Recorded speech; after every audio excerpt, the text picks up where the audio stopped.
महाभारत युद्ध पौराणिक काल में लड़ा गया सबसे बड़ा युद्ध था, जिसमें लाखों की संख्या में योद्धा वीरगति को प्राप्त हुए थे। महाभारत काल से जुड़ा हैरान कर देने वाला एक वाकया है जब पांडवों ने अपने ही पिता के मरने के बाद उनका मांस खाया था। मगर उन्होंने ऐसा क्यों किया? अगर हम कलयुग की बात करें तो आज की तारीख में हमें ऐसे कई किस्से सुनने को मिलते हैं, मगर कोई भी ऐसा किस्सा नहीं है जिसमें किसी बेटे ने अपने ही बाप का मांस खाया हो। तो फिर द्वापर युग में पांडवों ने अपने पिता पांडु का मांस क्यों खाया? इस रहस्यमय सवाल का जवाब आपको हम इस वीडियो के माध्यम से देते हैं। एक पौराणिक कथा के मुताबिक पांचों पांडवों युधिष्ठिर, भीम, अर्जुन, नकुल और सहदेव के पिता पांडु थे। पांचों पांडवों का जन्म महाराजा पांडु के वीर से नहीं हुआ था। दरअसल एक ऋषि ने पांडु को श्राप दिया था कि अगर वो किसी भी स्त्री से संबंध बनाएंगे तो उसी क्षण उनकी मौत हो जाएगी। वैसे तो उनकी दो रानियां थीं, कुंती और माद्री। पांडु के ऊपर ऋषि के श्राप का इतना खौफ था कि उन्होंने कभी कुंती और माद्री के साथ संबंध नहीं बनाए।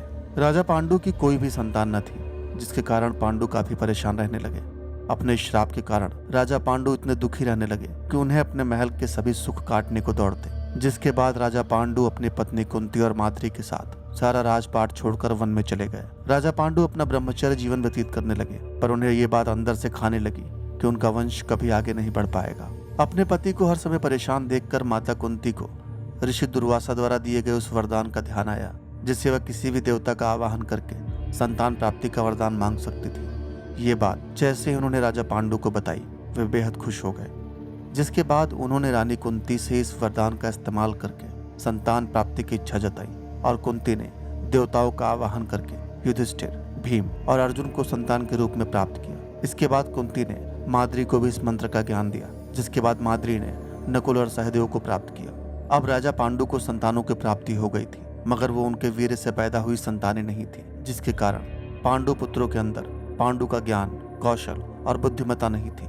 अब राजा पांडु मन ही मन इस बात का अफसोस जताते कि वो कैसे अपने सभी गुण अपने पुत्रों को दे। इसी के चलते पांडु ने अपने मृत्यु से पहले एक ऐसा वरदान मांगा जिससे उनके पुत्रों के भीतर उनके गुण आ जाए। ये वरदान था कि उनके मृत्यु के बाद उनके बच्चे उनका शरीर का मांस मिल बांट कर खा लें, जिससे कि उनके गुण और उनका ज्ञान उनके बच्चों में चला जाए। इसके बाद पांडु ने अपने बच्चों के सामने अपनी इच्छा जाहिर की कि उनके मरने के बाद सभी उनके मांस का सेवन करें, ताकि उनकी संतानों के अंदर पांडु के गुण आ सके।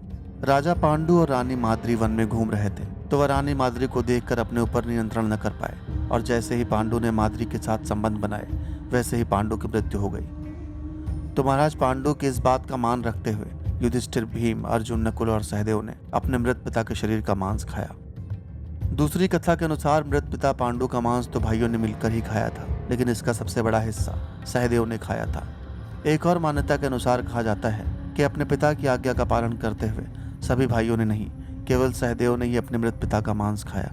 सहदेव ने अपने पिता के मस्तिष्क के 3 टुकड़े किए। जैसे ही इन्होंने पहला टुकड़ा खाया, उन्हें भूत का ज्ञान हुआ। दूसरा टुकड़ा खाते ही उन्हें वर्तमान का ज्ञान, और तीसरे टुकड़े पर उन्हें भविष्य का ज्ञान हो गया। इसलिए कहा जाता है कि पांचों पांडवों में सहदेव सबसे ज्यादा ज्ञानी थे। इसी वजह से महाभारत की युद्ध का नतीजा सहदेव ने पहले ही जान लिया था। तब भगवान कृष्ण ने सहदेव को श्राप दिया था कि उन्होंने युद्ध में होने वाली कोई भी बात किसी से बताई तो उनकी मृत्यु हो जाएगी।